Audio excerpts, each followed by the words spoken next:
He took a look at his watch there and blows for time. It's more Goodison gloom for Everton. They just can't get it right in their home ground at the moment. It's a great win for Aston Villa, who were really at it tonight. Ollie Watkins put them ahead. Dominic Calvert-Lewin, another header for him with the equaliser. Everton did have chances, but the man who really made it count was Anwar El Ghazi with that splendid strike pretty late on in the piece to give Aston Villa all 3 points. Villa well on course for a top half finish this season, and Everton's hopes of European football next season taking a real blow. Everton 1, Aston Villa 2. Thank you very much to Ian and Steve. Aston Villa back to winning ways then and climbing into the top half of the table to put a dent in Everton's hopes of European football. The Toffees' troubles at home continue as well. They've now won just one of their last 10 league matches here at Goodison. A really good 2-1, thoroughly entertaining victory for Aston Villa. More on that in a moment, but there's so much more live action still to come on BT Sport this weekend. Right now on ESPN, there is Major League Baseball as Chicago White Sox face Cleveland Indians. At 1 a.m, join us for UFC Fight Night. Reyes and Prohaska headline the card in Vegas. That's on 1HD. There's MotoGP from the Grand Prix of Spain tomorrow from 9:30 in the morning on 2HD. Chelsea women will try to overturn a 2-1 deficit against Bayern Munich in the second leg of their Champions League semi-final. That's tomorrow from midday on 1HD. And at 2:30 tomorrow, La Rochelle take on Leinster in the Champions Cup semi-final on BT Sport 2HD.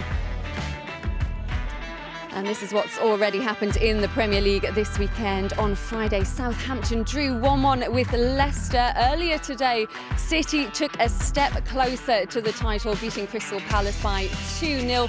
Brighton are surely safe after a victory over Leeds, and Kai Havertz scored twice in Chelsea's 2-0 win over Fulham. There's 3 games tomorrow as well. Newcastle host Arsenal. It's Manchester United against Liverpool. A Liverpool win will see City confirmed as Premier League champions, and Spurs welcome Sheffield United. So Everton missed the opportunity to go above Tottenham and Liverpool. Losing this evening, they stay 8th, but Aston Villa leapfrog Leeds and Arsenal, and they're up to 9th. So Villa taking all the points here. Rachel Brown-Finnis and Martin Keown watching alongside me. Rachel, was it a thoroughly deserved victory for Villa? Yeah, it absolutely was. They carved out, I think, the better chances. Jordan Pickford was the more tested goalkeeper on the night. They were the better team. They seemed more fluid in attack, and Ollie Watkins caused the back line for Everton, endless problems. But it was a bit of magic, a bit of beauty that separated the two teams in the end. How good was that winner from El Ghazi, Martin, from an individual perspective and a team perspective? Yeah, absolutely outstanding. And it's Digne really that gives the ball away, and then he panics, runs out of position, and Traore then attacks the space in behind him. You know, as much as we were concerned about the central defenders today, the fullbacks didn't exactly help. And this is great play, Traore, and he comes onto it, El Ghazi. He knows exactly what he wants to do. As well as Pickford has played tonight, there's no way that he's going to be able to save that. It's a wonderful finish from him. I mean, again, look at the quality on this ball. Great from El Ghazi, and no more than Aston Villa deserved. No chance for Pickford there, Rachel? No chance for Pickford. If I was him, I'd be fuming at Seamus Coleman not putting pressure in. What he had to at that point is to go down the line of the ball to try and do something to stop him. If he skips around him, you've got Alan who's coming across to try and cover. I don't think they did enough to try and prevent it, and once it had left his foot, it was unsavable. Well, Everton's European aspirations dealt a blow this evening, a 2-1 defeat for them. Ollie Watkins with the opening goal for Villa, but Anwar El Ghazi with a stunner with about 10 minutes to go, and the visitors take all 3 points. We'll have more reaction next.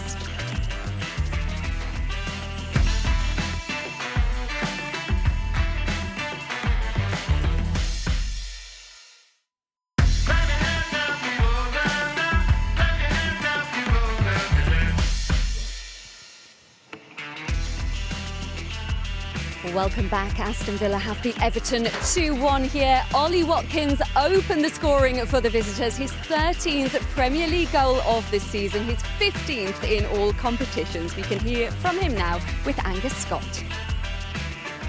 Ollie, a decent night for you. Yeah, I think it's been a long time coming.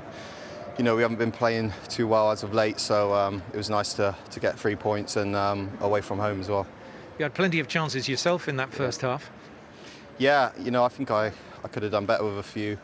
I was getting in behind them, and Pickford's made a great save there off my knee. But I think I should be leaving the pitch with 2 or 3.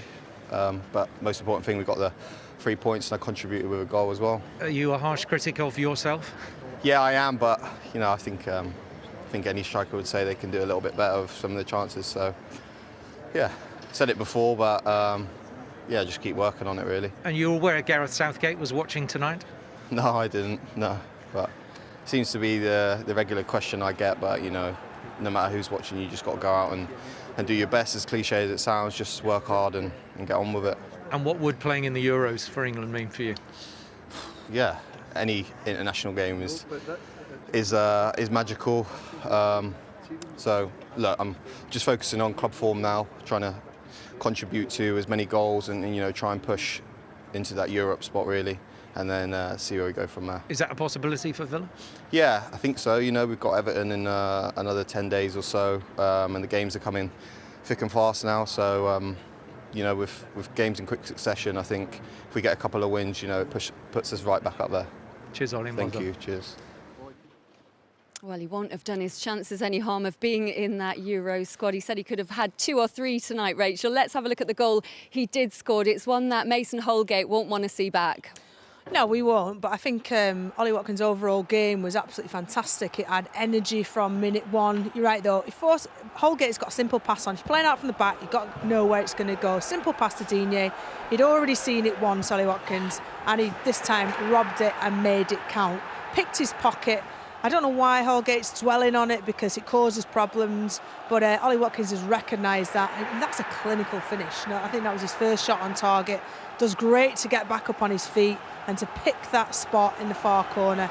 He's class, and if he's concentrating on his club form, as he mentioned in his interview, that will absolutely go a long way, because Gareth Southgate's mentioned he's picking players on form, and that is absolutely a player on form. He's got so much quality. He works so hard as well, Martin. How difficult is it, do you think, to defend against him? Well, he totally unsettled the Everton defence because of his work rate, his desire. He's got real pace and energy in his game, and he was so difficult. This is right from the beginning here, and you just see he wants it. He's really fired up. Look, he's just said he didn't know the England manager was in the crowd. Yes, he did. He's got Calvert-Lewin on the pitch. He's in competition with him, and I think he came out on top tonight in his performance. Without him in the team, I don't think Villa would have won this game. This one here, he improvises brilliantly. There's the question mark, who's picking him up? Of course, all these things can be stopped, but he exploits the space. He's hungry to get to this. And Holgate, if I'm playing against him by now, there's no way he gets to that ball before me. And he dictated the game, really, because he was willing runner into the channels. This time it's Godfrey, and he just looked class every time out of the box. His build-up play. Look at how he's finding space here. Again, it's naive from Everton, things that they need to work on. But love the way he moved that, transfers it from his right foot to his left foot. His intelligence was really outstanding tonight, and it really did stand out. His form is coming just at the right time of the season for England and for Aston Villa. What does he need to do between now and the end of the season to convince Southgate? I think just genuinely keep doing what he's doing, because he's not only showing being able to finish and to be clinical, given the opportunity, he's showing the versatility, and I think that's important going into a squad for a European Championships or a major tournament. He can play as a front 3, he can play that lone striker role, drop deep, he can play up in a 2. We've seen that when Keenan Davis came on last week. So he is versatile across that front 3, and keeps scoring goals. I think he's second top goal scorer in the league at the moment. He's absolutely flying. Form It's of his his first life. season as well. We have to remember that. And when it comes, all that learning that takes place, the difficulty of settling down at a new football club, that getting used to the level, Now it looks like he's above the level. It's like the defenders can't deal with him. And that's really been outstanding, the development. Dean Smith must have delighted. Traore coming into seeing Barkley again, having another good game. And when they're in possession now, in that final third, where the way the wide players coming off the line, giving the space to the fullbacks, Villa look really difficult to play against. And that the Villa fans now will know. You know, normally it's been a difficult run-in for them last season, the way it finished. And it's sort of petered away, really, this season. But that is an indication of what they're capable of going forward. And if Grealish is watching, he wants to be a part of that. People talking about him leaving. But how about staying and joining in with that? So it looked really good from a Villa point of view today. Who would you be taking as your England strikers? I'd take both of them, Calvert-Lewin and Watkins, based on the fact you've got 26 players now. Gareth Southgate didn't seem pleased about that, but at least it gives him an opportunity, doesn't it, to maybe take both of them along. Of course, Harry Kane is the pivotal player that we'll be looking to, but these are two young lads now that are coming on. Calvert-Lewin and Watkins are really playing their part for the future. And not to be outdone, Calvert-Lewin getting the equaliser today. What did you think of the goal and the marking for the goal as well? Well, yeah, questionable. So easy. Ross Barkley's there to block. Simple as that. He has to be looking at what he's blocking, and he's not. He's looking at the ball. See, throughout this whole thing, it's a quick spin from Dominic Calvert-Lewin. Ross Barkley's looking at the ball. He's not looking to block his player. And, yeah, the zonal marking, it's too late to try and pick up a player who's coming at such speed. Dominic Calvert-Lewin has been exceptional with his head this season in particular. And I'd agree with Martin. I think they both should go to the Euros. Talk about players maybe getting tired. Ollie Watkins and Dominic Calvert-Lewin look fresh as a daisy, don't they? Yeah. Just both not bad options to have as an alternative for Harry Kane, are they? Well, you saw that list, didn't you? Bamford on there, Vardy. You know, he's retired from international football, which is you know, a good thing for these lads because they are the future, and they're certainly knocking on that door, aren't they, to get in that squad. Well, Villa's hopes of a top half finish well back on track tonight. Let's hear from their manager, Dean Smith, with Angus Scott. Dean, a great night for yourself. Yeah, a really good win. I thought it was a really good game of football as well, entertaining. I thought both teams trying to win, two evenly matched teams, but I felt we deserved it on the balance of the big chances that were created. I thought, especially first half, we created some really good chances. I thought Jordan Pickford was in really good form and you know, denied Ollie time and time again. So yeah, good performance and really pleased for the players today. But is that all that Ollie Watkins is about? He's always troubling defenders, as he did at the beginning. I've said it before, for me he's the best, or one of the best pressing players or centre forwards in the league, in the Premier League. And you know, that's a massive compliment to him because of the players that are in the Premier League. I had no doubts that he would come and do this in the Premier League, and I thought he showed it again tonight. Were you worried? I mean, he says himself that he's a very harsh critic. You know, if he misses a few chances, he's his harshest critic. He is. He's better than he was because I had him at Brentford, obviously, and he would go home and beat himself up. But he certainly gets over that a lot more and learns a lot more. You know, he's actually a sponge in terms of, you know, helping to educate his game and his developments, and you know, just wants to get better. Really humble guy, and you know, he's getting his rewards now. Well, Gareth Southgate's watching here tonight. What do you think Ollie Watkins' chances of getting into an England squad would be? That will be up to, obviously, Gareth, but Gareth's seen at first hand, you know, when he called him up into the last squad and he got his goal, and, you know, if he trained as he did at Aston Villa's training ground, then he'll certainly have impressed him as well. And what does this victory mean for Villa going towards the climax of the season? Yeah, it's a big win. I put it on the players today that, you know, it's easy for people to say that we haven't got anything to play for, and that for me questions an awful lot of our professionalism, and we want to finish as high as we can. You know, we've been hindered of not having Jack, who's such a talented player for us, but I think tonight's performance showed that we're heading in the right direction, trying to regain that momentum and consistency that we had earlier in the season. Dean, well done. Cheers, thank you very much. Yeah, they want to regain that momentum. How important will that be to take that into the summer? Well, of course. I think playing without Grealish for such long periods of time, I think a lot of the players will learn a lot about themselves individually. You know, they did rely on him. You know, nobody, I don't think anyone can say anything different. Ross Barkley, I think, lit up when he joined and played alongside Grealish. You could see Jack Grealish was getting the best out of him. But absolutely, you know, every single place higher up, disregard the European places is additional money back for the club. So there's always something to play for. But for Villa to finish, they struggled last season, didn't they? Ultimately, started this season absolutely brilliantly. So to finish in a European position by the end of the season would be huge for Aston Villa. They'll just well be really glad to not have anything riding on that last game this season. They're 13 points better off, Martin, than they were at this stage last season. Let's have a look at the goal again. That got them all 3 points today. It was a lovely finish. Yeah, I mean, again, the way they press the ball and they win it back. Traore running with it. And again, he's inverted play. He's a left-footed player on the right. And then the opposite side of Ghazi, he's a right-footed player on the left-hand side. And every time you come inside, because of that quality, you're onto your favoured foot, your strong foot. And he just buries it into the corner there. And he knows instantly that leaves his foot. That's in the back of the net. No chance for the goalkeeper. And that's the quality that Aston Villa have now. That's the important thing. Dean Smith has put that amount of quality at the top of the team to a complement, isn't it? Grealish, who's not there at the moment. And I think it's really important psychologically for the players that they win that game today, so they can win a game without Grealish in the team. Yeah, big win for them tonight. A 2-1 victory here for Aston Villa. After the break, we'll be hearing from the Everton boss, Carlo Ancelotti, his side losing this game, their 8th defeat here at Goodison Park this season, missing a chance to put pressure on the top 4. We'll hear from him next.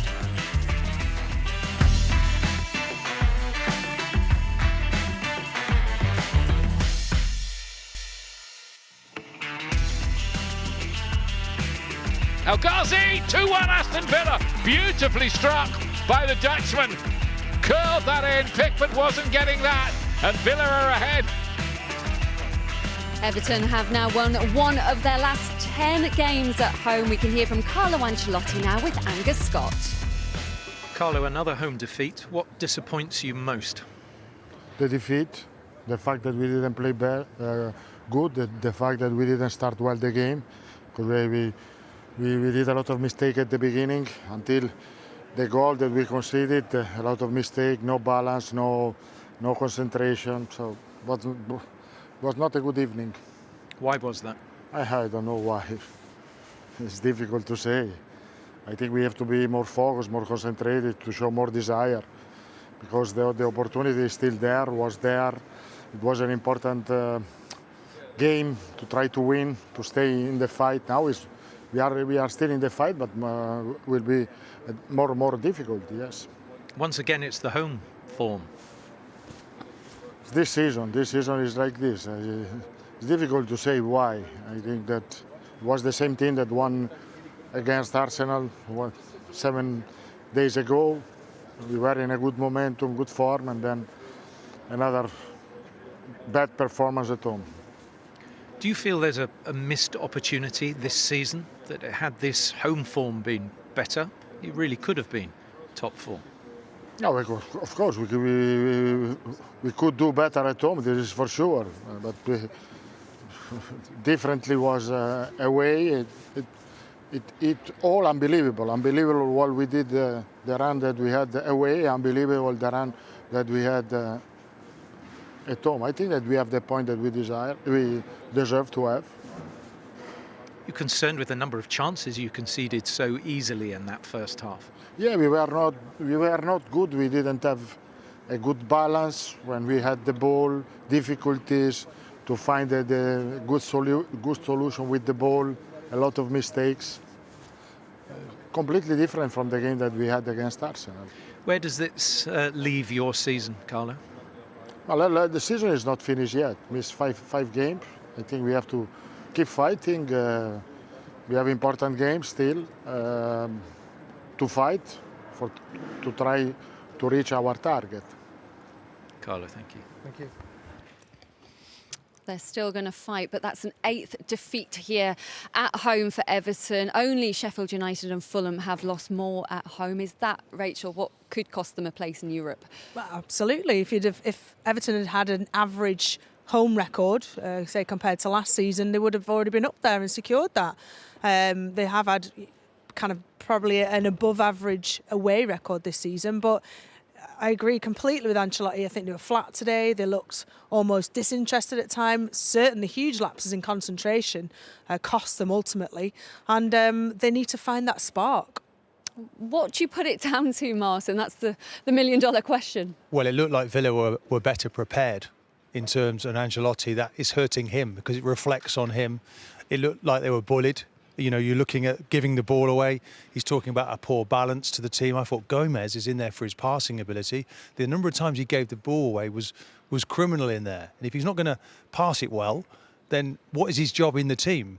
I thought the central defenders didn't know whether to go into to Barkley when he played off the front or to sit deep. So there's education that needs to be built into the central defenders. That's not really playing as a back four. And really the fullbacks just kept vacating the back line, rushing forward. Right when the team had good possession of the ball, that's when they should break forward. No, don't go too early. And then Watkins just kept on running into the space that the fullbacks had come away from, and the central defenders didn't know how deep to be. So it looked like schoolboy defending. So Ancelotti's got a lot of work to do. He came here with a 60% win record. That's starting to fall dramatically. And the home form has been absolutely shocking. So a lot of work for him to do. And I think they'll go back into the transfer market in the summer because Ancelotti knows what he wants and he didn't get it today. Pickford was a bright spot. You highlighted before the game, Rachel, his improved performances. What did you think of his night? I think he looked sharp. I think he looked assured.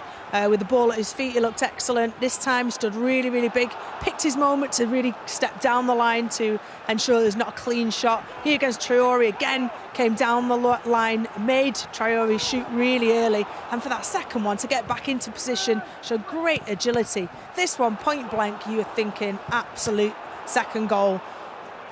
Gets down really sharp down to his right. And then we see in possession what he can do. He can ping a ball in with accuracy as well. How Everton play, how a lot of teams play is to try and either play out from the back, maintain possession. But if you've got a goalkeeper who can ping a long ball to keep possession as well, then that's huge. We always known his agility's been excellent, but his concentration tonight I thought was brilliant. And there was nothing he could do about the winner as well. We'll hear from Jordan Pickford now with Angus. Jordan, a frustrating night for you? Yeah, it was unfortunate getting beat at home, again, and played well. It was just good finish from the lad, and but we need to iron out them little things, and as a group we just keep going and keep going. We've got 5 games now, 5 or 6 games, and we just need to keep going and just try and win every game we play. And but yeah, frustrating as for all. What is it about the home form? I don't know. It's disappointing. We work hard all week and come into the games, and I don't know. We've won a lot of games away from home, this season as well. So the fans is probably going to play a big part in it, but it's down to us to graft and work hard and constant and give it our all, and we do. It just sometimes it doesn't pay off. A disappointing night. They do have to recover quickly, though. A big game next weekend in the race for Europe. They're playing West Ham in that one. Then it's Villa again, Sheffield United and Wolves at home before finishing with Manchester City on the final day. Do you think the race for Europe is going to go down to that last game, Rachel? If Everton continues to play like that, then no, they'll keep falling away, unfortunately.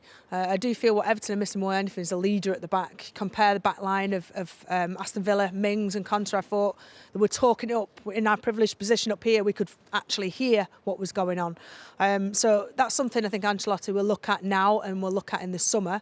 There's certainly additions, I think, to be made to the squad for them to finish in Champions League next season and to make improvements. OK, well, we're running out of time here at Goodison Park. Lots to look forward to, though, on BT Sport. There is Champions League football for you tomorrow. Chelsea women have the second leg of their semi-final against Bayern Munich. They need to overturn a 2-1 deficit in that one from midday on 1HD. And then on Saturday, more Premier League action. It's Leeds against Tottenham from 11:30 on 1HD and Ultimate. Rachel, Martin, thank you very much for your company this evening. A 2-1 win here for Aston Villa. Everton's European dream hits another hurdle and Villa are back in the top half. Goodbye from us.